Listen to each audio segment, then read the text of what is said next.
নমস্কার, আশা করি সকলে ভালো আছেন। প্রতি রবিবারের মতো রাত ৮টায় আমরা আবার এসে হাজির হয়েছি আমাদের অনুষ্ঠান বিপন্ন এ সময় নিয়ে। আমাদের দেশে এখন আংশিক লকডাউন চলছে। করোনার দ্বিতীয় ঢেউয়ের রেশ এখনও কাটেনি। তৃতীয় ঢেউয়ের সতর্কতা দেশ জুড়ে আবার শোনা যাচ্ছে। অনেক পরিষেবাই চালু হয়েছে, অনেক কিছুই খুলে গেছে, কিন্তু লোকাল ট্রেন চালু হয়নি, খোলেনি স্কুল কলেজগুলো। এখনও বোঝা যাচ্ছে না যেগুলো কবে থেকে চালু হতে পারে। শিক্ষা এই মুহূর্তে ভয়ঙ্করভাবে বিপন্ন। গত ১.৫ বছর ধরে ছেলেমেয়েরা ঘরে বসে আছে। কত ছেলে মেয়ে যে চিরতরে শিক্ষার আঙিনা থেকে চলে গেছে আর কোনোদিন ফিরে আসতে পারবে না, তার হিসেবও কেউ রাখে না। ভয়ঙ্কর বিপন্ন অবস্থার মধ্যে কাটছে আমাদের দেশের শৈশব, কৈশোর এবং যৌবন, ছাত্রছাত্রীদের ভবিষ্যৎ। তাই বিপন্ন এ সময়ের ক্যামেরা আজ পৌঁছে গিয়েছিল ছাত্রছাত্রীদের কাছে, যে এই দুঃসহ সময়কে তারা কীভাবে দেখছেন, কী চোখে দেখছেন, তাদের মুখ থেকে শোনার জন্য। আমরা তাদের মুখ থেকে শুনব। তার আগে আমরা গান শুনব জনগণমনর রাজা এবং মণিদীপার কণ্ঠে। ওরে আমার মাটি আমার ভিটা, আমি পরদেশী রে, বেঘর বানাইলি সব কাড়িয়া, কেমনে বেঘর বানাইলি সব কাড়িয়া। ওরে আমার মাটি আমার ভিটায়, আমি পরদেশী রে, বেঘর বানাইলি সব কাড়িয়া, কেমনে বেঘর বানাইলি সব কাড়িয়া। ওই আমার নিঃশ্বাসে বিশ্বাসে দে, কালা নথির নামে করবি কিসে, ওই আমার নিঃশ্বাসে বিশ্বাসে দে,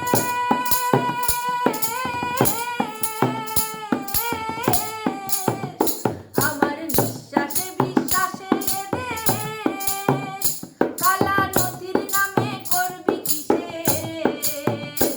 এখন ঠিকানাহীন ঘেরা টোপে, বিন সাকিনের ঘেরা টোপে, সাকিন বিনে ঘেরা টোপে, রাখবি কি বাঁধিয়া। বেঘর বানাইলি সব কাড়িয়া, কেমনে বেঘর বানাইলি সব কাড়িয়া। আমার মাটি আমার ভিটায়, আমি পরদেশী রে, বেঘর বানাইলি সব কাড়িয়া, কেমনে বেঘর বানাইলি সব কাড়িয়া।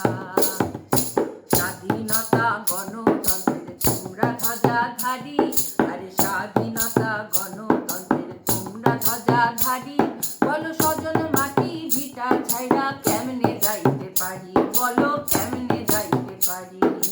স্বাধীনতা গণতন্ত্রের তোমরা ধ্বজাধারী, বলো স্বজন মাটি ভিটা ছাইরা কেমনে যাইতে পারি, বলো কেমনে যাইতে পারি।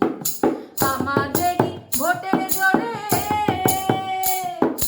রাজা তুমি গদির পরে, ওরে আমাদেরই ভোটের জোরে তুমি রাজা গদির পরে।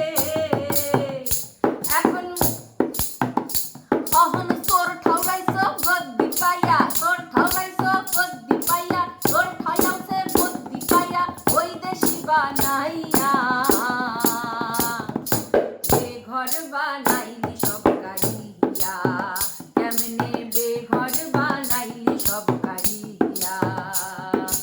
আমার মাটি আমার ভিটায়, আমি পরদেশী রে, বেঘর বানাইলি সব কাড়িয়া, কেমনে বেঘর বানাইলি সব কাড়িয়া, কেমনে বেঘর বানাইলি সব কাড়িয়া। রাজা ও মণিদীপার গান আমরা শুনলাম। এই ভয়ঙ্কর সময়কে ওরা ওদের গানে তুলে ধরার চেষ্টা করেছেন। এখন আমরা সায়ন চক্রবর্তী ও সাজিদুর রহমানের কাছে এই সময়ের কিছু পর্যালোচনা শুনব।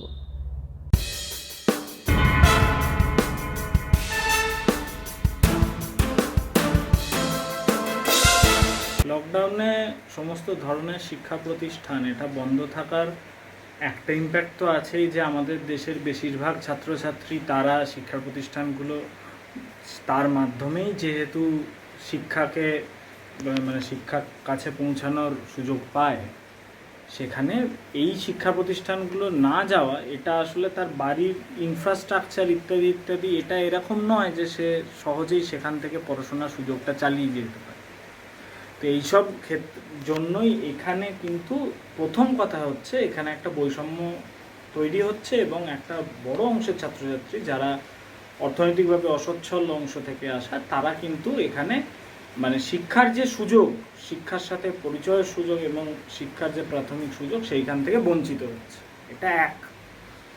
এছাড়াও আর একটা বড় ব্যাপার ঘটছে, যে ব্যাপারটা শুধুমাত্র শিক্ষা আসলে তো বই পড়া বা শেখা ইত্যাদি ইত্যাদি এই ধরনের না, সিলেবাস ছাড়াও একটা বড় শিক্ষার অংশ আছে যেখানে দেখা যাবে হয়তো ছাত্রছাত্রীরা নিজেদের মধ্যে থাকতে থাকতে টিচারদের সাথে ইন্টারাকশন করতে করতে এই যে তার জীবনের একটা ছন্দ, এই ছন্দ থেকে শেখে এবং এইখানে স্কুলের পরিবেশ এইটা তাকে অনেকটা শেখায়, শিক্ষাঙ্গনের পরিবেশ তাকে অনেকটা শেখায় এবং সেইটা দিয়ে সে সামগ্রিক বোধে মানে উন্নীত হয়, যেটা শুধু ওই স্কুলে শেখা কিছু তথ্য আর থাকে না, তার কাছে শিক্ষা তার পরিপূর্ণরূপে হাজির হয়। এই জায়গাটাতেই কিন্তু বড়সড় মার খাচ্ছে, সেটা ধনী গরিব নির্বিশেষে সমস্ত ছাত্রছাত্রীরা তারা কিন্তু এই জায়গাটাতে বড় করে মার খাচ্ছে। তো এইখানে স্কুল কলেজ বন্ধ থাকা এইটার ছাত্রছাত্রীদের উপর যে ইম্প্যাক্ট সেটা মারাত্মক এবং অভাবনীয়।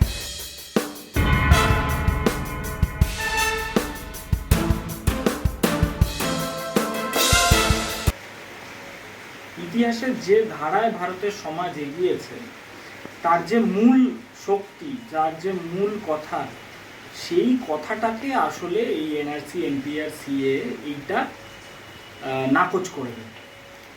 ভারতবর্ষে আমরা যদি সমাজের প্রগতির ইতিহাস দেখি তাহলে বিভিন্ন পশ্চাৎপদ শক্তি, বিভিন্ন রক্ষণশীল শক্তি একে পেছন থেকে আঁকড়ে ধরতে চেয়েছে এবং কিন্তু তার থেকেও বড় কথা যে এই সমাজটা যে বদ্ধ জলায় পরিণত হয়নি, এর একমাত্র কারণ হচ্ছে এইখানে যে বিভিন্ন সংস্কৃতি, বিভিন্ন বৈশিষ্ট্য, বিভিন্ন ধরনের চিন্তাভাবনা তার যে সংশ্লেষ হয়েছে, তার যে একসাথে এসে সে যে নতুনভাবে রূপ নিয়েছে, এই ব্যাপারটা কিন্তু ভারতের সংস্কৃতির সাথে ওতপ্রোত। তাই এনআরসি এনপিআর সিএর মতো একটা জিনিস যেটা আসে হচ্ছে একটা ফ্যাসিস্ট চিন্তাভাবনা থেকে, তার বিরুদ্ধে ছাত্র সমাজ সেটা আগেও যেমন ছিল, তারা অতীতেও জানান দিয়েছে বড় বড় আকারে কলকাতার রাজপথ, এখনও তেমনি তারা এর বিরুদ্ধে সজাগ আছে। মানে এর এনআরসি এনপিআর সিএ এর বিরুদ্ধে ছাত্র সমাজ একই রকমভাবে সচেতন থেকে একই রকমভাবে লড়াইয়ের প্রতিক্রিয়া আছে।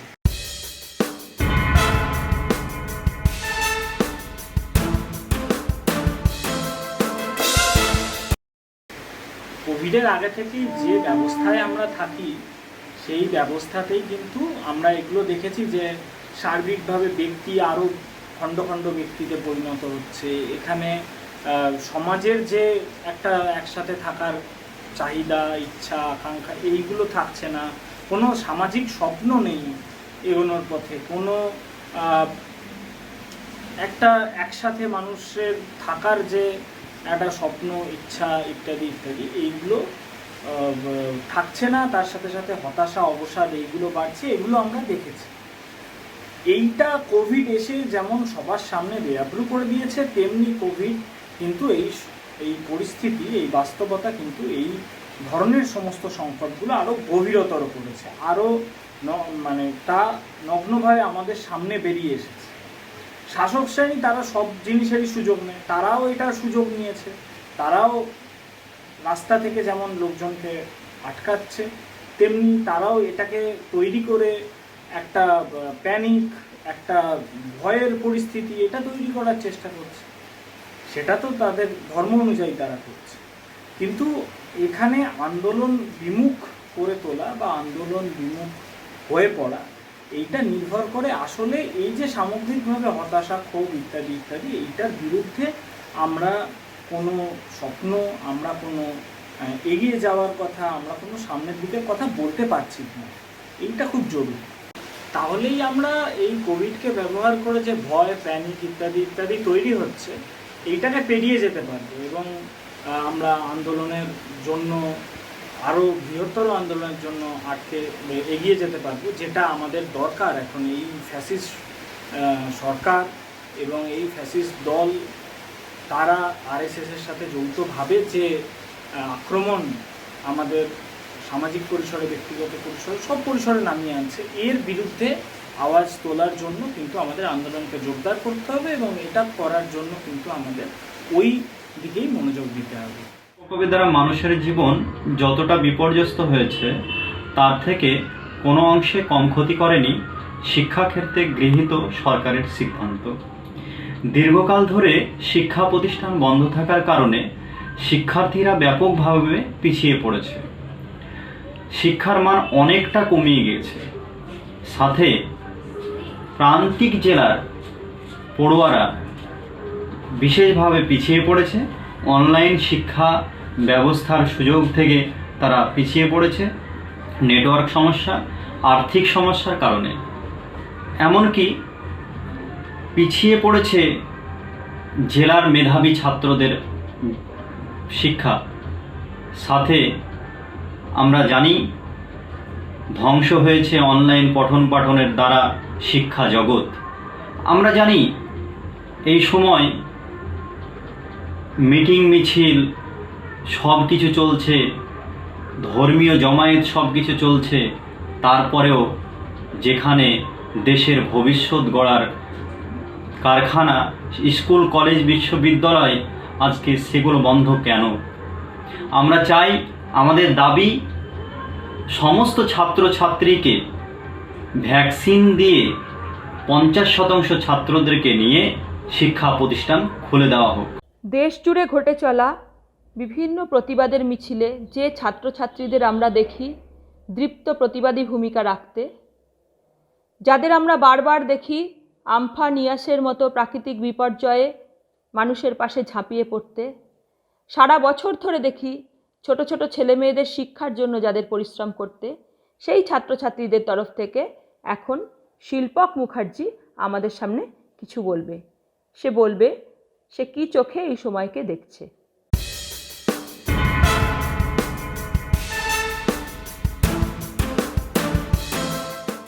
লকডাউনের পরবর্তীতে আমরা যেটা দেখছি যে গোটা বিশ্বজুড়েই একটা অদ্ভুত ধরনের সমস্ত কিছু, মানে সেটা অর্থনীতি হোক, স্বাস্থ্য হোক, শিক্ষা হোক, সব কিছুতে একটা অদ্ভুত সংকট, একটা নতুন ধরনের পর্যায়ে নেমে এসছে। আমাদের দেশ বা রাজ্যও তার বাইরে নয়।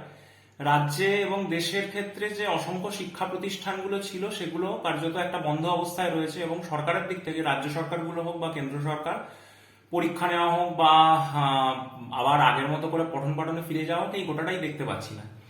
এই পরিস্থিতিতে আমরা সাধারণভাবে যেভাবে জিনিসটাকে দেখতে পারি যে গোটা বিশ্ব জুড়েই এই অনলাইন নলেজ এবং অনলাইনের মধ্যে দিয়ে একটা শিক্ষা ব্যবস্থা গড়ে তোলার প্রক্রিয়া কিন্তু মালিক শ্রেণী বা পুঁজিপতিদের দিক থেকে বহুদিন ধরেই চলে আসছিল, এরকম একটা ভাবনা। এবং গত 10 বছরে এই যে বিগ ডেটা কোম্পানিগুলো রয়েছে, তাদেরও একটা পুরো মুনাফার চক্রে একেবারে ওপরের দিকে চলে যাওয়ার একটা প্রক্রিয়া আমরা দেখতে পাবো। ভারতের ক্ষেত্রে যদি আমরা দেখি, ভারতের যে শাসক দল বিজেপি, তাদের মধ্যে দিয়ে এই যে বিগ ডেটা যে কোম্পানিগুলো রয়েছে, তাদের একটা লাভ করার প্রক্রিয়াও গত একটা বড় পর্যায়ে ধরে ভারতে চলেছে। লকডাউনের সুযোগকে কাজে লাগিয়ে বিজেপি সরকার যেটা করেছে অন্যান্য দেশের মতোই, যে গোটা শিক্ষা ব্যবস্থাকে একটা অনলাইন করে দেওয়ার মাধ্যমে এই গোটা সেক্টরটা, অর্থাৎ বিগ ডেটা কোম্পানিগুলোকে এবং তাদের মুনাফাকে সহজলভ্য করার জন্য গোটা অনলাইন ব্যবস্থাটাকে একদম উন্মুক্ত করে দিয়েছে, শিক্ষা ব্যবস্থাটাকে।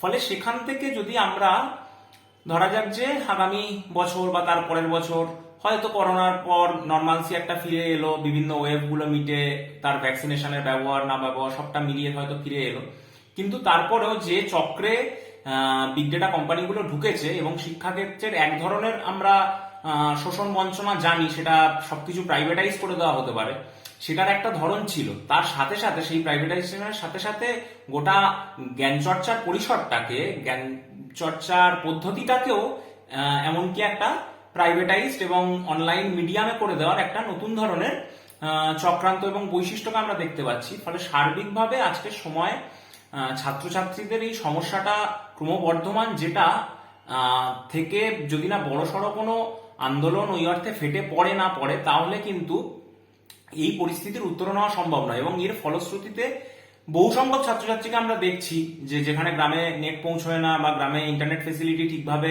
নেই, ফোনের অনেকে ব্যবহার করতে পারে না, সেই গোটা সংখ্যক ছাত্রছাত্রীরা কিন্তু এই জ্ঞান চর্চার যে পরিসর সেখান থেকে ক্রম বিচ্ছিন্ন হতে হতে থাকছে।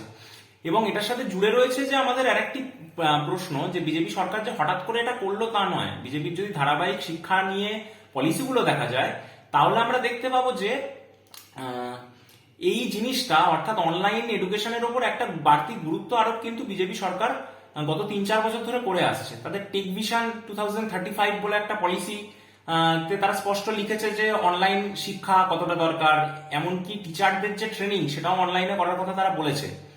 এবং রিসেন্ট যে পাশ হওয়া নয়া শিক্ষা নীতি অর্থাৎ নেপের ক্ষেত্রেও আমরা দেখতে পাবো যে একটা বড় পর্যায়ে এই টেকনিক্যাল এডুকেশন এবং অনলাইন শিক্ষা, অনলাইন শিক্ষণের পদ্ধতির ওপর আরোপ করা হয়েছে।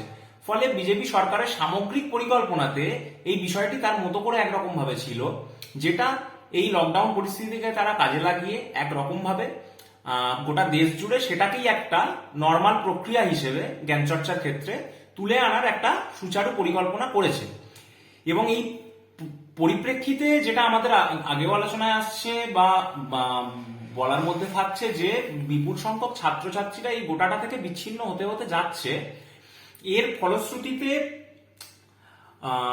যদি বলা যায় যে ট্র্যাডিশনাল যে ছাত্র আন্দোলন, ছাত্রছাত্রী আন্দোলন, সেটা একভাবে তার ক্যাম্পাস বহির্ভূত যে বিভিন্ন ডিমান্ড সেগুলো নিয়ে একরকম ভাবে গত একটা 4-5 বছরের সময় আমরা দেখেছি। কখনো সেটা বিজেপির যে বিভিন্ন মানে ইরেশনাল ভ্যালুজ, আনকনস্টিটিউশনাল নানান কিছুর ওপর নানান যে ফিচার্স, নানান যে বৈশিষ্ট্য, সেটার উল্টো দিকে একটা রুখে দাঁড়ানোর একটা প্রবণতা আমরা দেখেছি।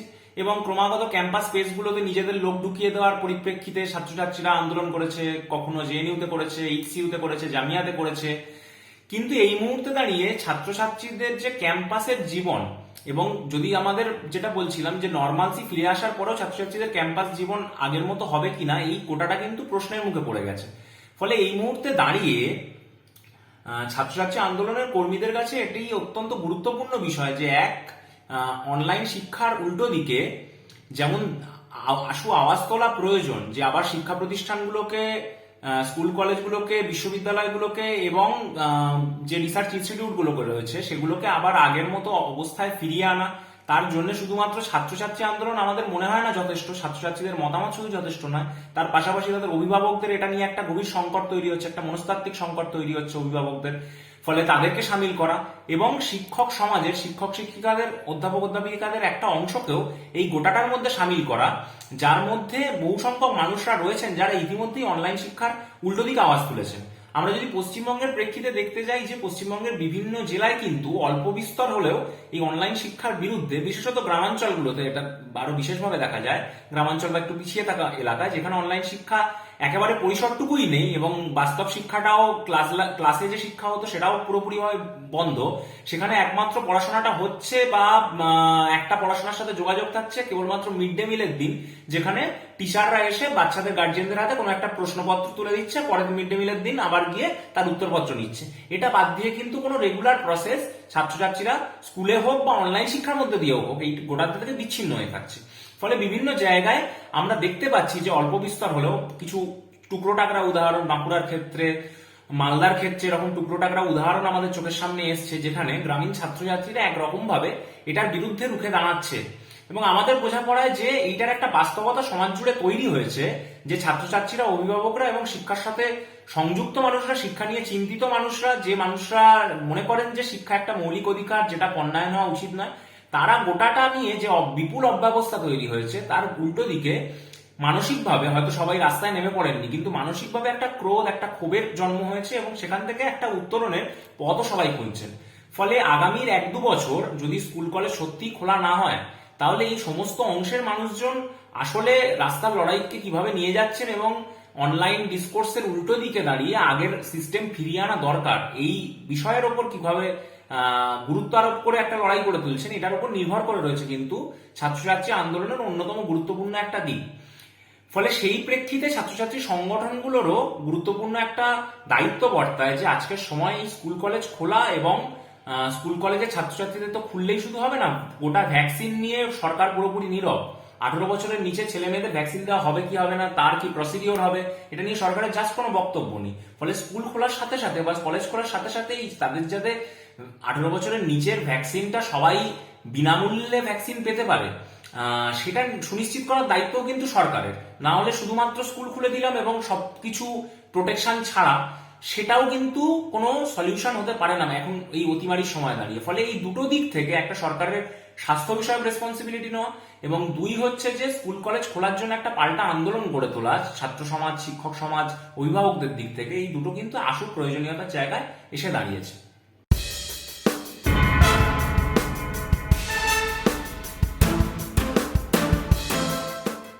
2019 সালে যখন সিএ, এনআরসি, এনপিআর এগুলো নিয়ে গোটা দেশ উত্তাল হয়েছিল, সেই আন্দোলনের তার পরিপ্রেক্ষিতে জন্ম হওয়া যে বিরুদ্ধতা, তার একেবারে কেন্দ্রস্থলে ছিল কিন্তু ছাত্রছাত্রীরা।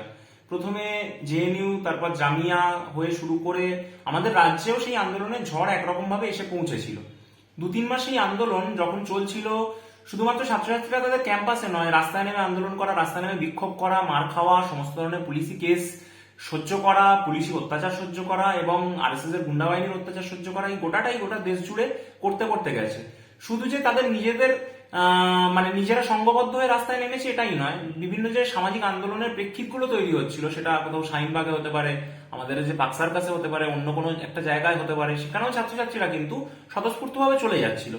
ফলে গোটা বিজেপি আসার পর থেকে যেভাবে ছাত্রছাত্রী সমাজের ওপর শুধু শিক্ষাগত আঘাত নয়, দেশের সার্বিক চালচিত্রকে বদলে দেওয়ার একটা পরিকল্পনা, একটা ফ্যাসিবাদী আগ্রাসন চলেছে, ঠিক সেই মাত্রায় কিন্তু ছাত্রছাত্রীরাও 2015 সালে প্রাথমিকভাবে, 2016 সালের দিকে প্রাথমিকভাবে বিভিন্ন এগিয়ে থাকা ইনস্টিটিউটগুলোতে সামিল হলেও তার পরবর্তীতে যত বিজেপির এই আগ্রাসন বেড়েছে, ছাত্রছাত্রীরা কিন্তু দেশ জুড়েই তার মতো করে একটা বিরুদ্ধতার স্বর ক্রমাগত জন্ম দিতে গেছে এবং বিজেপি সরকারের বিরুদ্ধে এই কৃষক আন্দোলনের আগে পর্যন্ত একটা গুরুত্বপূর্ণ শক্তি হিসেবে কিন্তু ছাত্রছাত্রীরা এই আন্দোলনগুলোতে ভূমিকা রেখেছে। শুধুমাত্র তার সংখ্যার উপস্থিতির জন্য নয়, সে যে আদর্শগত প্রশ্নগুলো বিজেপি বা আরএসএস যে আদর্শগত প্রশ্ন নিয়ে চলে, তার পাল্টা আদর্শগত প্রশ্নগুলোকেও কিন্তু সমাজের সামনে ছাত্রছাত্রী সমাজ উন্মুক্ত করেছে। বিশেষত বলা যেতে পারে যে ধর্মীয় সহিষ্ণুতার প্রশ্ন, বলা যেতে পারে যে ন্যাশনালিজমের প্রশ্নকে ছাত্রছাত্রী সমাজ যেভাবে এনআরসিসিএ মুভমেন্টের সময় একরকম ভাবে গোটা সমাজের সামনে তুলে এনেছে, এই প্রেক্ষিতগুলো। এবার তার পরের একটা 1.5 বছরের ফেজ যদি আমরা দেখি, যে গোটাটাই লকডাউনের মধ্যে দিয়ে কেটেছে এবং এনআরসিসিএ, এনপিআর বিরোধী যে আন্দোলন, সেই আন্দোলনের যে তীব্রতা ছিল, সেই তীব্রতাও অনেকটা কমে গেছে এবং সেটাই স্বাভাবিক ছিল। কিন্তু এটা ভাবলে ভুল হবে যে ছাত্রছাত্রী সমাজ সেই আন্দোলন থেকে বিচ্ছিন্ন হয়ে পড়েছে মানেই, বা আন্দোলনের তীব্রতা কমে গেছে মানেই ছাত্রছাত্রী সমাজের মধ্যে ফ্যাসি বিরোধী কোনো উপাদান বা ফ্যাসি বিরোধী উপাদানগুলো ফেটে পড়ার সম্ভাবনা নেই, এটা ভাবাটা অত্যন্ত ভুল হবে।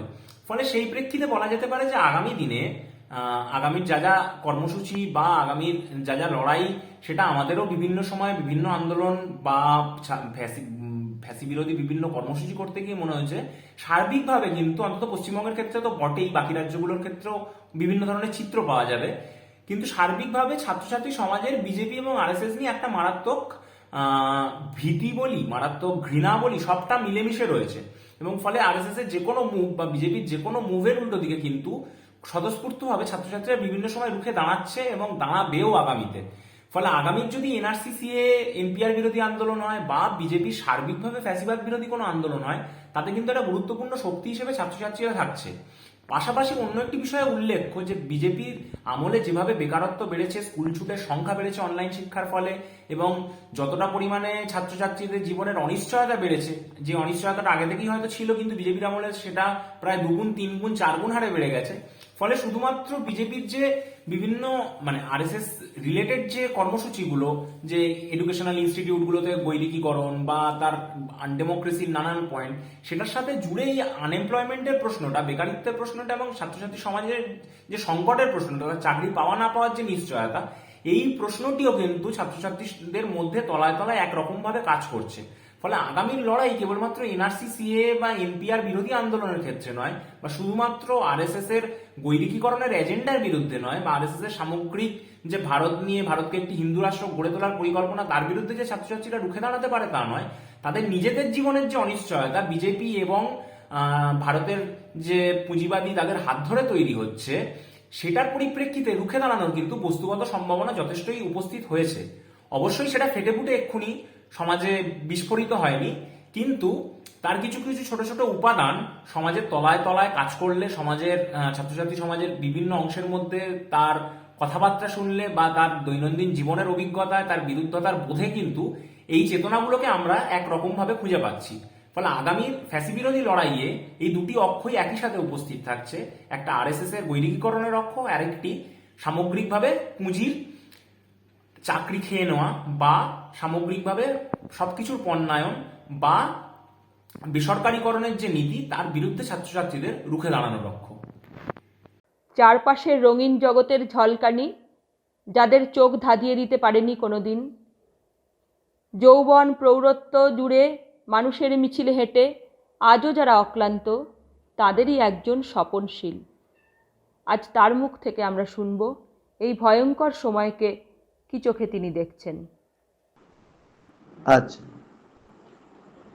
অঘোষিত লকডাউন চলছে। এর আগে যখন প্রথমবার করোনার ঢেউ এসেছিল তখন ঘোষিত লকডাউন ছিল। এই অঘোষিত লকডাউনেও একই অবস্থা, মানুষের রুজি রোজগার কমে গেছে, যাতায়াতে অসুবিধে হচ্ছে, সাধারণ মানুষের অর্থনৈতিক অবস্থা অত্যন্ত খারাপ। কিন্তু অদ্ভুত ব্যাপার, এই লকডাউনে সবকিছু বন্ধ থাকা সত্ত্বেও বড় বড় পুঁজির মালিকদের পুঁজির পরিমাণ কিন্তু ভীষণভাবে বৃদ্ধি পাচ্ছে। তাহলে কি লকডাউনের এটাও একটা উদ্দেশ্য? বুঝতে পারছি না। তবে এখন যে অবস্থায় আমরা আছি, সে অবস্থার থেকে আমাদের পরিত্রাণ পাওয়া দরকার, সবকিছু খুলে দেওয়া দরকার। তৃতীয় ঢেউ নিয়ে যে সমস্ত কথা বলা হচ্ছে, এখনো তা যথেষ্ট অপরিষ্কার। অন্তত পক্ষে পরিবহন ব্যবস্থাটাকে যদি খুলে না দেওয়া হয়, তাহলে সাধারণ মানুষের দুর্দশার আর অন্ত থাকবে না।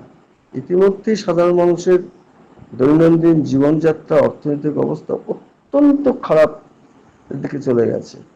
অবিলম্বে পরিবহন ব্যবস্থা চালু হওয়া দরকার, আর তার সাথে যেটা খুব প্রয়োজন, স্কুল কলেজ খুলে দেওয়া দরকার।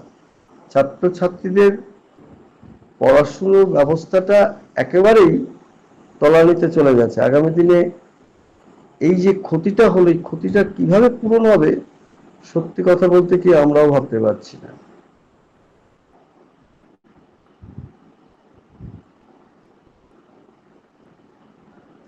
এই অবস্থায় মধ্য দিয়ে রাষ্ট্রীয় কার্যক্রম চলছে। আমরা দীর্ঘদিন ধরেই এনপিআর, এনআরসি, সিএ এর বিরুদ্ধে সরব আন্দোলনেও সামিল হয়েছি। আগামী 14ই আগস্ট আমরা একটা বড় জমায়েতের আহ্বান জানিয়েছি। এটার একটা প্রেক্ষাপটও আছে, সে প্রেক্ষাপটটা হচ্ছে দেশভাগ। স্বাধীনতার 75 বর্ষ আর 1 বছর বাদেই দেশভাগেরও একই সাথে 75 বর্ষ। কেন দেশভাগ হয়েছিল সে সমস্ত জটিল বিষয় দীর্ঘ আলোচনার সাপেক্ষ, কিন্তু এটুকু আমরা খুব সহজেই বলতে পারি যে সে সময় ভারতীয় উপমহাদেশে যে সমস্ত রাজনৈতিক শক্তি ছিল, ব্যক্তিত্ব ছিল, তারা ছিল অত্যন্ত ক্ষমতালোভী এবং তার সাথে যুক্ত হয়েছে ধর্মীয় উন্মাদদের সক্রিয় সহযোগিতা।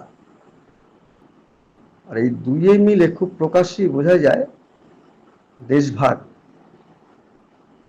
দেশভাগে যে অবস্থাগুলো হয়েছিল তার যে কোনো বড় যুদ্ধের সামিল। সমস্ত তথ্যখানে বলতে গেলে ভিডিও দীর্ঘায়িত হবে, আমরা দু একটি ছোট্ট তথ্য দিলেই বোঝা যাবে দেশভাগের যন্ত্রণাটা কত নিদারুণ ছিল। দেশভাগ যখন হয় অর্থাৎ ওই 14-15 আগস্ট 1947 সালে, সেই সময় দেশভাগের কোপটা পড়ে প্রধানত ভারতীয় ভূখণ্ডের পাঞ্জাব এবং বাংলাতে। পাঞ্জাবও সরাসরি দুটো ভাগ, বাংলাও দুটো ভাগ হয়। বাংলা ভাগ হয় পূর্ব বাংলা, সেটা পাকিস্তানে পড়ে, পশ্চিমবঙ্গ ভারতে পড়ে। আবার পাঞ্জাব, পশ্চিম পাঞ্জাব পাকিস্তানে পড়ে, পূর্ব পাঞ্জাব ভারতে পড়ে। কিন্তু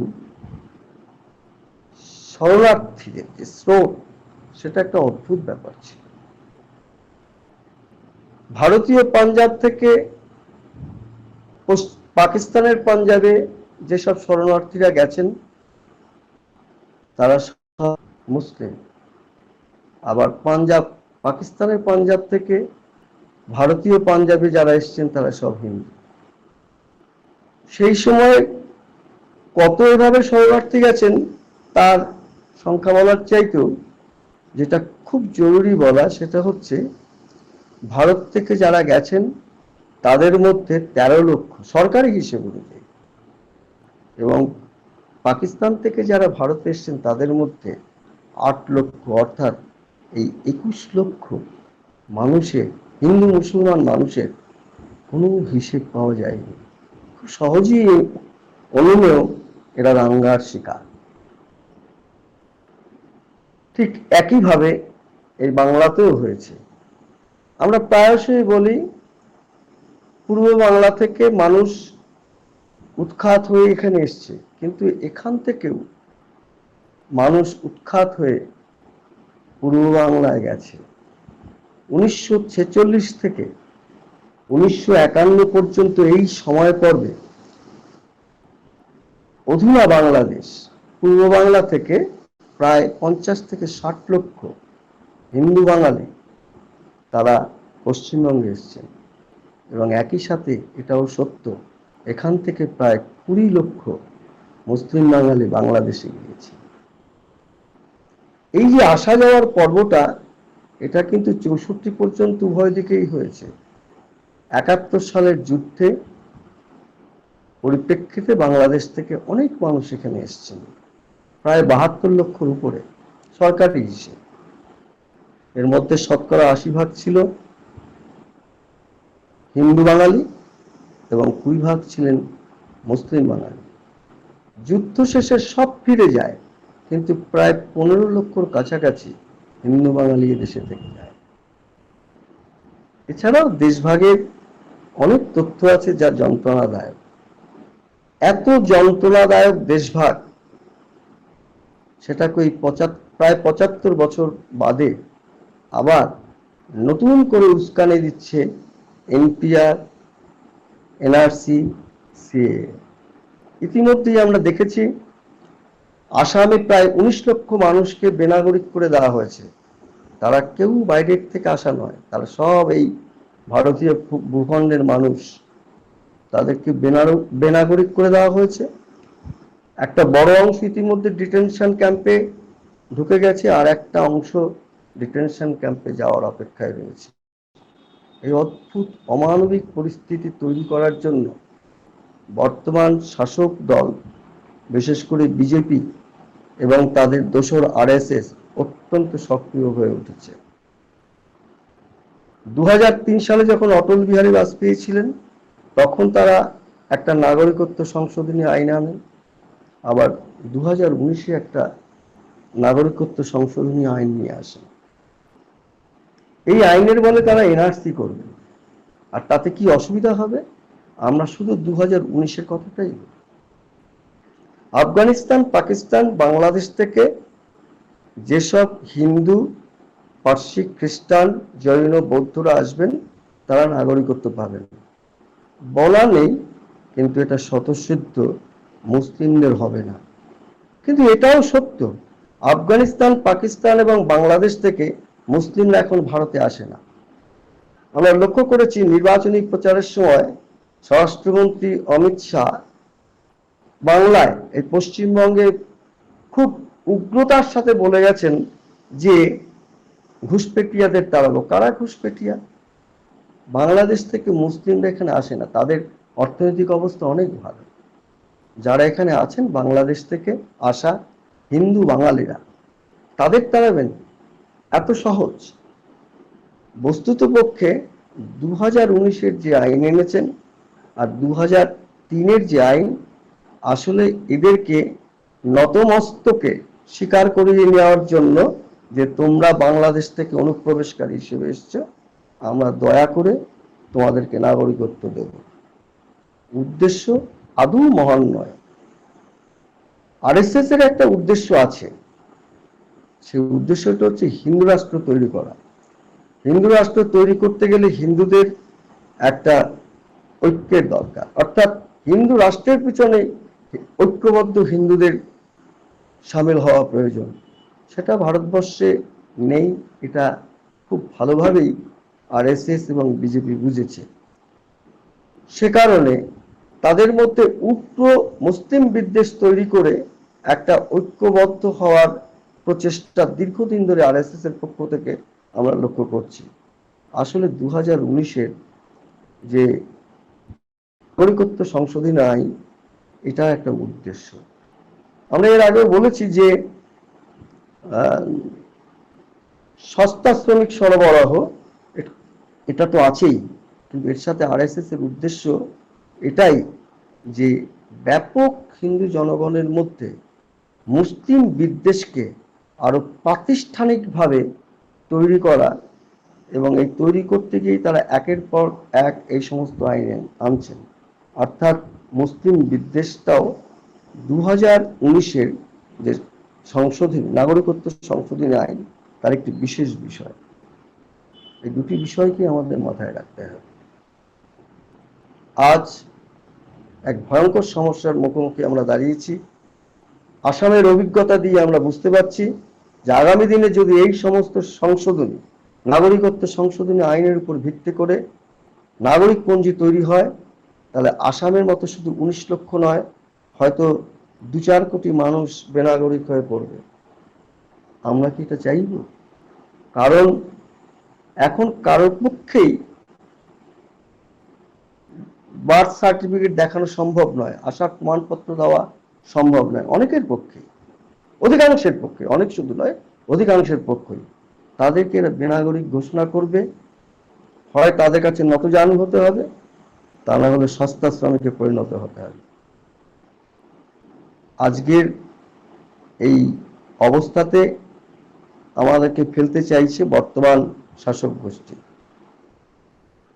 2019-এর নাগরিকত্ব আইন হওয়ার পরেই আমরা অ্যান্টি এনআরসি পিপলস মুভমেন্ট, এটা পরবর্তী নামকরণ হয়েছে, আমরা রাস্তায় নেমেছি, আন্দোলনে সামিল হয়েছি।